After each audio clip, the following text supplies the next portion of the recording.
हमारे जन्म के मूल कारण चंद्रमा के चक्र से जुड़े हैं। अगर ये मानव ऊर्जा प्रणाली 1008 पूर्ण चंद्रमाओं को देखती है, जिसमें लगभग 84 साल लगते हैं, तो बहुत कम मदद के साथ आप जन्म और मृत्यु के चक्र से परे जा सकते हैं।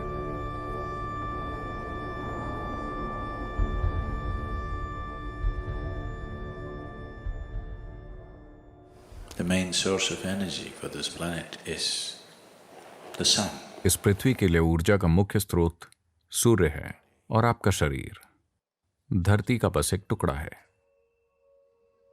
तो दुनिया में जो कुछ भी है उस पर सूर्य का असर बहुत ज्यादा और बड़ा है, लेकिन हमारे सिस्टम पर चंद्रमा का असर भी जबरदस्त है। हालांकि इसके पास सूर्य की तरह ऊर्जा उत्सर्जित करने का कोई तरीका नहीं है,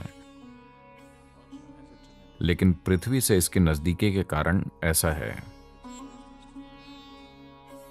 तो जब हम जीवन के तरीकों को समझना चाहते हैं, जिस तरह यह बाहर से हमारे साथ घटित हो रहा है, तो हम सूरज की ओर देखते हैं। When we want to understand the way life is happening from within, we look to the moon. जब हम समझना चाहते हैं कि जीवन भीतर से किस तरह घटित हो रहा है, तो हम चंद्रमा की ओर देखते हैं। तो हमारे सिस्टम पर चंद्रमा के असर को नकारा नहीं जा सकता। हमारे जन्म के बुनियादी कारण चंद्रमा के चक्र से जुड़े हैं।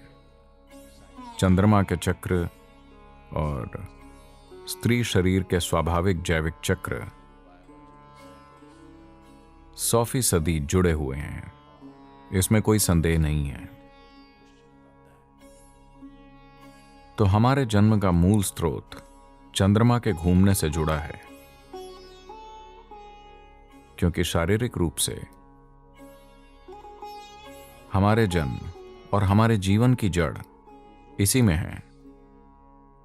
कई मायनों में, मैं तो कहूंगा आमतौर पर, हमेशा नहीं, आमतौर पर महिलाएं कहीं अधिक अस्तित्वगत होती हैं,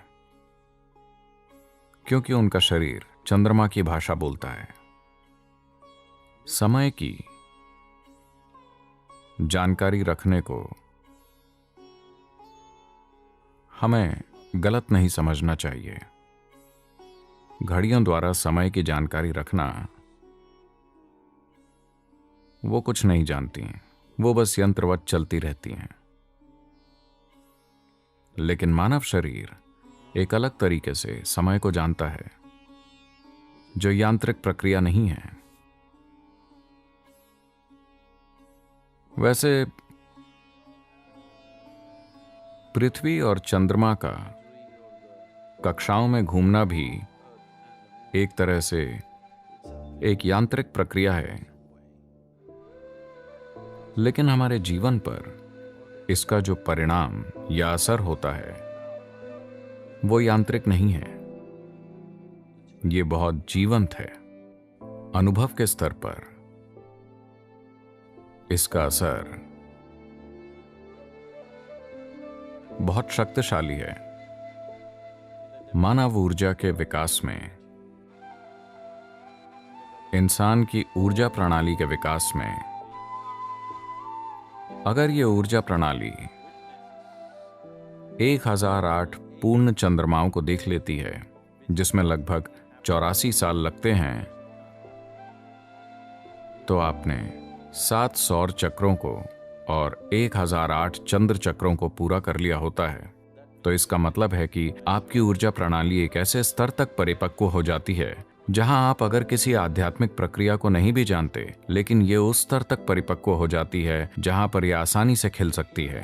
मृत्यु के बाद ऐसा बहुत आसानी से हो सकता है। अगर आपके दादाजी की मृत्यु 84 की उम्र के बाद हुई है, तो आपको यह पक्का यकीन हो सकता है कि वो वापस नहीं आ रहे।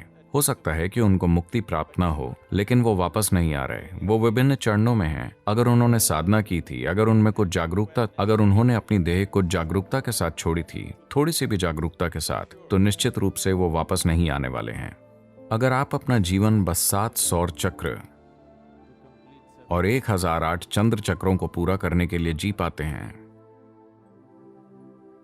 तब आप धरती के साथ एक खास बंधन को तोड़ सकते हैं। पृथ्वी के साथ आपका बंधन टूट गया है। व्यापक रूप से और बहुत आसानी से, बहुत कम मदद से, भले ही आपको किसी भी चीज के बारे में कुछ पता ना हो, बहुत थोड़ी मदद से आप जन्म और मृत्यु के चक्र से परे जा सकते हैं। क्योंकि पृथ्वी और उसके पदार्थ के साथ आपका बंधन, जिसकी यादाश्त को आप अपने भीतर ढोते हैं और आपकी यादाश्त को जो पदार्थ में भी रहती है, उस बंधन को आप तोड़ देंगे। एक बार जब यह बंधन टूट जाता है, तब जो काम किए जाने की जरूरत है वो बहुत आसान होता है। अगर आपके घर में उस उम्र का कोई बुजुर्ग इंसान है, तो एक चीज जो आप देखेंगे कि उनके जो भी गुण या लक्षण थे, उनके बर्ताव और सामान्य व्यक्तित्व के गुणों के जो भी महत्वपूर्ण लक्षण थे, आप देखेंगे कि 83 से 85 के बीच कभी उनके ये लक्षण नाटकीय ढंग से बदल जाएंगे। मान लीजिए कोई इंसान बहुत चिड़चिड़ा था, आप देखेंगे कि 84-85 साल की उम्र के बाद अचानक वो बहुत खुश मिजाज और अच्छा इंसान बन जाता है। उसके चरित्र में कुछ बदलाव, कुछ महत्वपूर्ण परिवर्तन होंगे। Because the karmic bondage that is holding the person to a certain pattern of behavior will loosen up. क्योंकि कर्म बंधन जो उस इंसान को बर्ताव के एक खास पैटर्न में जकड़े हुए है, ढीला हो जाएगा। यही कारण है कि हम कहते हैं कि कोई इंसान अगर 84 साल की उम्र के बाद मरता है, हो सकता है कि उस मूर्ख ने कभी पूर्णिमा के चांद को देखने का आनंद नहीं लिया हो, लेकिन उसके शरीर ने इसे देखा है। हो सकता है कि उसकी आंखों ने नहीं देखा हो, लेकिन उसका शारीरिक स्वरूप 1008 चांद का गवाह रहा है, जिसका मतलब है कि उसकी कर्म संरचना ढीली हो जाएगी। एक बार जब वो ढीली हो जाती है, तो वो तुरंत दूसरा शरीर नहीं ढूंढ सकता। कोई गर्भ उसे स्वीकार नहीं करेगा।